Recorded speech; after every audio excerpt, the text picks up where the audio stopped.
수능 국어를 가르치는 강한상입니다. 이 자료 보시면 되겠습니다. 이 자료. 저에 대한 간략한 소개입니다. 저는 이제 수능 국어만 20년을 가르쳤고 강남대성학원에서 오래 가르쳤어요. 근데 이제 강남대성에서 대성학원 학생들과 외부 학생들을 다 모아서 단과를 합니다. 근데 제가 역대 항상 최다 마감이에요. 보통 한 3반씩 다 마감됐습니다. 그 이유가 뭐냐면 수능 국어는 항상 애매하거든요. 무엇을 어떻게 공부할지 모릅니다. 근데 학생들이 제 수업을 듣고 제 방법을 따라오면 확실해지는 겁니다. 그래서 확신을 갖고 따라오니까 그런 거예요. 자, 그 다음 보시면 이제 어머니들 고민이 많으실 거예요. 수능 국어가 중요하다 그러는데 아니 내 아이는 고2고 도대체 무엇을 어떻게 공부하지? 이게 아마 고민이실 겁니다. 그러면 제가 추천드린 건 뭐냐면 수능 국어를 지금 공부하는 겁니다. 이 시기에. 왜냐면 자, 첫 번째 수능 국어를 제대로 공부하면 내신 국어가 해결됩니다. 특히 이번 겨울 구주가 엄청 중요합니다. 제가 이제 이번 겨울 9주 동안 문학하고 독서를 같이 강의할 겁니다. 물론 문학이 중심이 될 거예요. 그런데 수능 국어를 가지고 내신 국어를 잘할 수 있는 근원적 힘을 키울 수 있습니다. 제가 작년 이맘때 이창희 원장님을 통해서 부탁받고 이제 예비 고2들 문학 내신 강의를 했었습니다. 문학 그 수능 강의를 했었습니다. 7주 특강.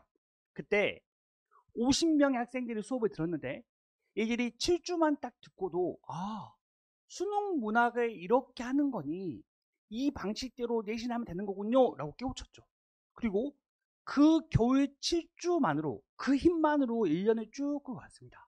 근데 제가 이제 원장님 부탁을 받고 올해는 겨울 특강만 하는 게 아니고 일단 겨울 특강 때 수능 국어를 보는 독서 문학의 기준을 잡고 그 다음에 쭉 끌고 갈 겁니다.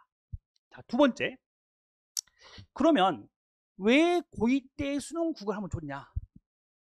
자, 보통 고3 때 수능 국어를 어떻게 시작하냐면 이맘때 시작합니다. 그럼 수능까지 딱 10개월 남습니다.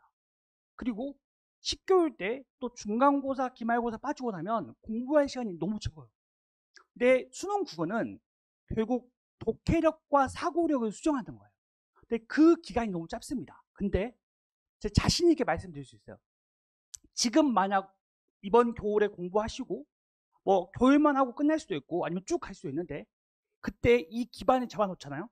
그러면 할 게 너무 많은 고3 때 압박감을 느끼지 않게 됩니다. 저는 고3 때 자제분들 가르칠 생각이 없어요.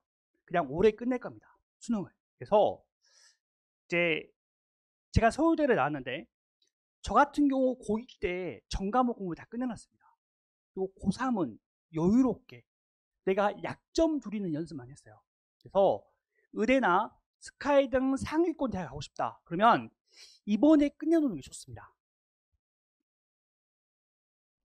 자, 아이들이 왜 수능 국어가 애매한지 말씀드릴게요.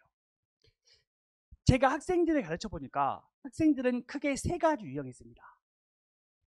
첫 번째는 책을 좀 읽었어요. 머리가 똑똑합니다. 그래서 1등급은 나오는데 끝까지 불안해. 이런 유형이 있습니다. 그런데 불안하다는 건 감으로 푸는 거고 그렇게 감으로 푼다는 건 수능 끝날 때까지 자기를 믿지 못해요. 그래서 정신적 에너지 소모가 너무 큽니다. 이것도 고쳐야 됩니다. 점수만 보시면 안 됩니다. 두 번째, 2에서 4등급에 진동합니다. 그래서 수능 국어는 그냥 감으로 푸는 거야. 국어는 감이지 이런 데 있습니다. 제가 자신 있게 말씀드릴 수 있어요. 제가 20년간 수능 국어를 계속 준비하고 강의해 왔잖아요. 제가 명확한 지침을 줄 겁니다. 그러면 그 명확한 방향 잡고 엄청 훈련돼야 됩니다. 이거 어떻게 하는지 조금 이따 말씀드릴게요. 그것만 하면 됩니다. 이 학생들은 의지가 있는 학생이니까. 세 번째, 불쌍한 학생들입니다. 2에서 5등급 왔다 갔다 하면서 공부할 의지도 없어요. 그냥 막 억지로 하라니까 하는 애들. 일단 이 학생들은 제가 명확한 방법을 보여주면 일단 희망이 보입니다. 그 다음은 아이들을 끄는 힘이 있어야 됩니다. 제가 좀 더 젊었을 때는 오빠 리더십이 있었는데 지금은 삼촌 리더십입니다. 그래서 아이들이 제 수업을 듣고 저에 대한 믿음이 생긴 다음에 제가 인간적 힘으로 쭉 끌고 가면 다 끌고 갈 수 있습니다. 그래서 혹시 이 유형이다, 제가 사람 만들어 드리겠습니다. 자, 그 다음 보실게요. 그럼 어떻게 수능 국어를 공부하느냐? 선생님, 제 아이 내신인데 내신 해야 되잖아요. 다 내신 해보지 않으셨나요? 근데 내신은 제 생각에는 내신 기간에 바짝 하는 게 좋다고 생각해요. 수능 국어를 공부할 수 있는 이 고2라는 황금기를 놓치면 안 됩니다. 평상시는 수능 국어를 가지고 근원적 힘을 기르고 공부하는 힘을 기르고요. 그 다음에 내신 때는 내신에 집중하면 됩니다. 그리고 아이들이 어려워하는 이유가 뭐냐? 아이들은 일단 낯선 지문을 봤을 때 내용조차 파악이 안 돼요. 일단 내용을 독해하는 걸 죽어라고 연습해야 됩니다. 이 정도만 돼도 안정적 2등급이 나옵니다. 그 다음 아이들이 어려워하는 게 뭐냐면 소유상의 특징, 표현상의 특징, 이런 형식 문제입니다. 이것도 연습해야 되고요. 그 다음에 막상 문제를 풀다 보면 최적의 순서, 경로 이런 게 안 돼 있습니다. 이것도 집중 연습해야 됩니다. 자, 제가 너무 공허할 수 있으니까 하나씩 봐드릴게요. 자, 먼저 내용 독해인데 이번 교일 강의 정말 중요합니다. 이번에 작년에 제 문학 특강에 들었던 학생들이 시가 무엇이고 소설이 무엇인지를 알고 나서 제가 집중 연습시켰거든요. 그러니까 진짜 우수한 애들은 모의고사 보다가 제대로 독해가 되니까 막 감동하고 울고 이렇습니다. 지금 뭐냐면 일단 내용 독해가 돼야 돼요. 그래서 저는 먼저 각 영역별로 그것이 왜 쓰였고 어떻게 읽어야 할지 강의합니다. 그 다음 우리는 결국 시험을 봐야 되잖아요. 시험은 명확한 지침이 필요합니다. 내가 그냥 읽는 게 아닌 읽은 걸 바탕으로 어떻게 정확하게 풀 수 있는가, 요 지침을 주고 그 다음은 반복 연습입니다. 머리로 아는 건 절대 써먹을 수가 없어요. 완전 몸에 배어 있어야 됩니다.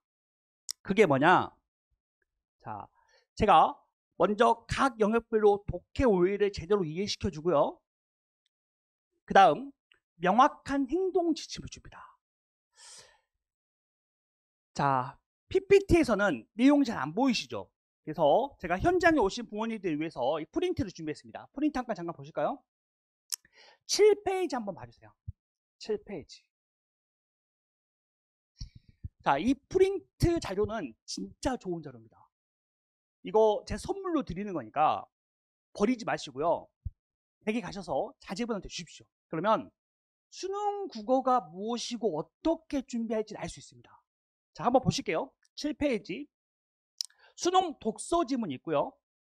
넘겨보시면 8페이지 문제가 있습니다. 그럼 학생들이 이거 풀겠죠. 자, 왜 아이들이 국어가 애매하냐? 객관식 문제라고 그래요. 자기가 감으로 찍어서 맞춥니다. 그럼 자기가 안다고 착각합니다. 두 번째, 자기가 틀려요. 그럼 바로 해답 봅니다. 그럼 결심합니다. 다음에 맞아야지. 결심하면 맞나요? 아니죠.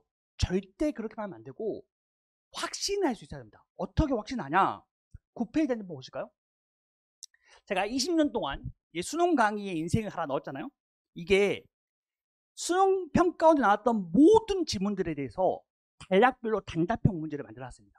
그래서 이 한 단락을 읽고 이 단답형의 답을 써보는데 단답형의 답이 안 써지거나 아니면 틀렸다, 그게 약점입니다.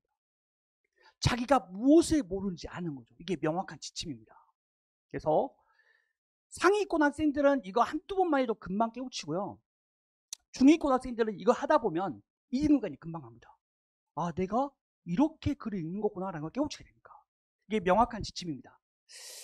그 다음 넘겨보실까요? 어디로 가시냐면 페이지 13페이지 한번 가보시겠습니다.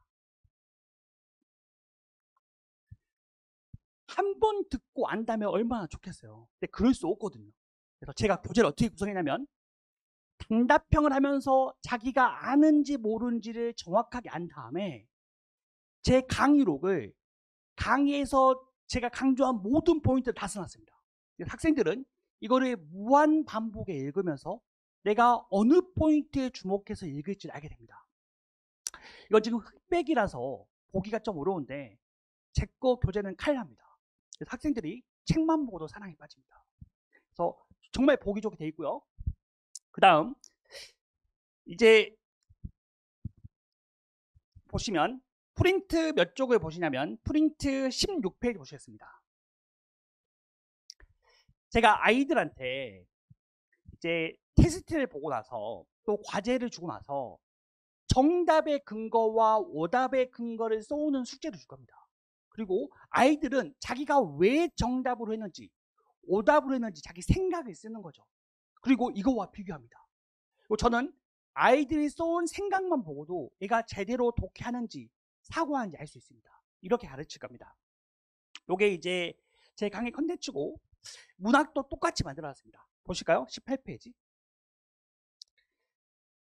이게 수능에 나왔던 현대 소설입니다. 자, 이거 아이들이 맞히는데 문제는 이걸 왜 맞는지 모르고 맞는다는 거죠. 이거 공부 아닙니다. 그럼 어떻게 해야 되냐? 20페이지 보시면 똑같이 소설을 제가 내용 단위로 글을 읽으면서 어떤 순서에 따라서 어떻게 읽을지를 제가 다 단답표 만들어놨습니다. 이거를 쭉 하다 보면 내가 무엇에 주목해서 어떻게 읽을 수 있을지 알게 되는 거죠. 본 김에 제 거 이제 문법 자료 잠깐 보여드릴게요. 문법 자료 어디냐면 27페이지에 있습니다. 수업은 공통, 즉 독서와 문학 중심으로 하고요. 그 다음에 아이들이 아직 화작을 선택할지 언매를 선택할지 모르시죠? 그래서 그 자료를 줄 겁니다. 그리고 테스트도 줄 거고요. 그때 언매 같은 경우 문법은 이렇게 자기가 알아야 될 사항을 내가 정확히 알 수 있도록 해석이 들어갑니다. 자, 그러면 다시 잠깐 여기 보실까요? 제 거 교재에 대한 설명을 드렸고, 자, 내용 독해하는 법 알았으면 그 다음에 형식, 그 다음 문제풀이를 알아야 됩니다. 근데 이것만 보면 너무 공허하잖아요. 그래서 금년도 수능을 가지고 제가 말씀드릴게요. 자, 금년도 수능 오답률 1위부터 10위까지입니다. 언매나 화작이 없습니다. 다 독서와 문학입니다. 전부 다. 자, 근데 잘 보시면 인문지문이 3문제, 고전소설이 3문제죠. 그러니까 이 두 지문이 제일 어려웠다는 겁니다. 자, 그러면 왜 어려웠을까요? 일단 시험 전체는 쉬웠어요. 왜 쉬웠냐? 문학 3지문이 EBS에 있는 지문이 그대로 왔습니다. 그래서 이제 시간이 안 부족한 거죠. 그럼 이제 어머니 생각할 거예요. 그럼 우리 아이 EBS만 하면 되지 않나요? 아닙니다. EBS만 하면 3등급 중반이 한계입니다. 왜냐면 그냥 EBS에 나왔던 걸 다시 보기 때문에 시간이 주는 거지, 오답률이 높은 문제들은 그냥 EBS 공부했다는 지식으로 풀 수 없어요. 그 아이의 독해력 사고로 푸는 겁니다. 자, 자세히 보면서 말씀드릴게요. 자, 첫 번째가 오답률 2위였던 정답률이 30%가 안 됩니다. 7번 문제입니다. PPT는 간략하게 나왔으니까 자세하게 보실 거면 프린트를 보시면 됩니다. 프린트가 어디냐면 33페이지 보시면, 자, 프린트 33페이지를 보시면 금년도 수능 인문 7번, 8번 문제가 있습니다. 그리고 넘겨보시면 34쪽. 이거를 어떻게 읽고 풀어야 될지에 대한 저의 지침이 있습니다. 이거는 나중에 자제분한테 한번 보라고 하시면 되고요. 잠깐만 여기 봐주시겠어요? 자, 이겁니다. 7번 문제를 풀 때 오답률이 70%가 넘었는데 왜 그런지 아세요? 금년도 수능이 선지가 너무 깁니다. 그래서 선지를 읽다가 보면 그냥 거기에 휘말리게 됩니다. 이것도 맞고 저것도 맞는 것 같아요. 근데 절대 그렇게 하면 안 됩니다. 제가 행동 지침을 알려준다고 그랬죠. 그게 뭐냐면 이런 기억 니은 문제는 선지를 보고 판단하면 안 돼요. 그게 아니고 지문을 읽으면서 기억과 니은을 자기 머릿속으로 주관식으로 정리해야 됩니다. 그래야지 정확하고 빠르게 보입니다. 아, 기억은 이런 견해였지, 니은은 이런 견해였지 라고 생각을 먼저 정리해야 된다고. 순서가 그거라고. 이거를 집중 연습시켜야 됩니다. 그러면 쉽게 풀어지는 거예요. 어렵지 않게. 자, 그 다음 8번 문제 말씀드릴게요. 8번이 오답률이 80% 넘습니다. 오답률이, 정답률이 20%가 안 돼요. 오지선다니까 찍어도 20% 맞잖아요. 근데 찍었는데도 못 맞히는 정도. 어려웠습니다. 자, 근데 이것도 수능평가원의 무한 반복돼 나오는 문제 패턴이에요. 이거를 아이들이 정확하게 원리를 이해하고 진짜 토 나올 때까지 연습해야 됩니다. 어떻게 하냐? 자, 지문에서 이제 한성순보가 나왔어요. 근데 그 한성순보가 뭐냐면 개화사상이 들어올 때 서구 문명에 대한 반발심을 억누르기 위한 겁니다. 거기까지는 독해가 됩니다. 이것 때문에 틀리지 않았어요. 그 다음에 보기를 보면 이제 보기 내용이 독해돼야 되는데 이겁니다. 마을 사람들은 정책의 필요성에 공감하면서도 자신들이 발전을 이뤄낼 수 있다는 확신이 부족했다. 이게 무슨 얘기냐? 이게 새마을운동 이야기입니다. 박정희 대통령이 우리를 이제 근대화 자본주의화 시키잖아요. 그럴 때 우리가 잘 살아보자 하는 누구나 다 공감하는데 과연 우리가 할 수 있을까? 라는 확신이 부족한 겁니다. 마치 학생들이 공부를 해야 된다는 거 아는데 잘할 수 있을까? 확신이 부족한 것처럼. 자, 해설을 다 써놨습니다. 자, 그런데 나중에 보셔도 됩니다. 자, 그런데 아이들이 여기까지도 있습니다. 그래서 보기에서 변화하게 될 마을을 홍보한 취지까지 있는데 이게 지금 부합이 틀렸어요. 무슨 말이냐면 이걸 그냥 쓱쓱쓱 감으로 읽으면 이게 다 맞아 보입니다. 근데 한성순보는 대화에 대한 거부감 없애는 거고 이 보기는 거부감 없애는 게 아니에요. 자신감이 없는 사람한테 자신감을 주는 겁니다. 이 차이를 선명하게 독해할 수 있는 힘, 이거를 집중 연습해야 됩니다. 마지막 하나만 더 하고 끝낼게요. 자, 오답률 5위였던 고전소설입니다. 프린트는 어디냐면 프린트는 37쪽입니다. 고전소설에 있어서 세 문제가 어려웠는데 자, 대표적인 거 한 문제만 할게요. 자, 21번인데 이게 아이들은 당황했습니다. 여기 있는 지문이 EBS에 있는 지문 똑같이 갔다 온 겁니다. 똑같이 완전히 내신 때 죽으라고 했던 거예요. 근데 오답률이 높은 문제가 세 문제 아닙니다. 왜 그러냐면 자, 보세요. 선지를 한번 보실까요? 자, 올매가 매를 만든 장면에서 첫 번째 이걸 판단해야 됩니다. 두 번째, 자신이 모시는 주인에게 자신이 모시는 주인인지 판단해야 됩니다. 죽음을 각오하고 죽음을 각오인을 판단해야 되고 진실 밝혀내는지 판단해야 되고 능동적 행위자인지 판단해야 됩니다. 선지 하나를 보고 5개를 판단해야 돼요. 근데 이게 이 선지가 5개가 있습니다. 그러니까 얘들은 읽다가 포기하는 거예요. 그래서 선지를 그냥 무턱대고 보면 안 됩니다. 어떻게 해야 되냐? 자, 제가 학생들한테 현대 소설이든 고전 소설이든 내용 단위로 정리하는 연습을 시킵니다. 우리가 독서, 비문학을 볼 때 한 단락 단위로 정리하거든요. 그런 것처럼 정리가 돼야 돼요. 지문에 보면 근거 지문이 이겁니다. 이때의 왕비의 시비, 월매가 종시 토설치 아니하며 토설치 않다는 게 뭐냐면 주인공을 숨겨주고 진실에 말하지 않는 겁니다. 그래서 이 부분, 야, 너 똑바로 읽어야지 라고 한다고 읽을 수 있는 게 아니에요. 그냥 저 부분을 읽을 때 장면에서 월매가 주인공을 숨기기 위해서 고문당하고 있다 이렇게 머릿속에 정리되어 있어야 됩니다. 그러면 진실의 밝힘이 바로 틀리는 거죠. 이걸 잡을 수 있어야 됩니다. 토설치 않는다? 진실을 밝히지 않는다. 명확히 잡혀야 되는 거죠. 자, 커리큘럼 말씀드리겠습니다. 커리큘럼은 겨울이 제일 중요합니다. 문학 중심이 되겠지만 전 문학과 독서를 같이 하고 그리고 1년을 끌고 갈 수 있는 기반을 만들 겁니다. 그래서 교일 강의만 들어도 좋고 아니면 내가 수능고를 제대로 공부하고 싶다. 끝까지 쭉 들어도 좋습니다. 케어는 제가 시험 끝나고 얘들 계속 테스트를 볼 겁니다. 그래서 과제를 얼만큼 했는지, 수업 이해도가 얼마인지, 그리고 제가 부모님과 과제 소통을 하겠습니다. 강의 일정은 이거 잘못 놨습니다. 토요일 9시 반부터 12시 반까지입니다. 토요일 9시 반부터 12시 반까지. 시간 좋습니다. 주말에 얘들 자칫하면 늘어질 수 있는데 아침에 벌떡 일어나서 오면 뿌듯하시겠죠? 자, 맨 마지막에 제 핸드폰 번호 있습니다. 그래서 등록이나 기타 행정적인 부분은 학원에다 얘기하시면 되고요. 어떤 수업 문의 같은 거는 이런 점이 궁금합니다. 우리 아이가 이 정도 상황인데 수업 들을 수 있을까요? 아니면 뭐 이런 부분들 케어가 궁금합니다. 이런 거는 저한테 카톡이나 문자 주시면 되겠습니다. 이상 마치겠습니다. 감사합니다.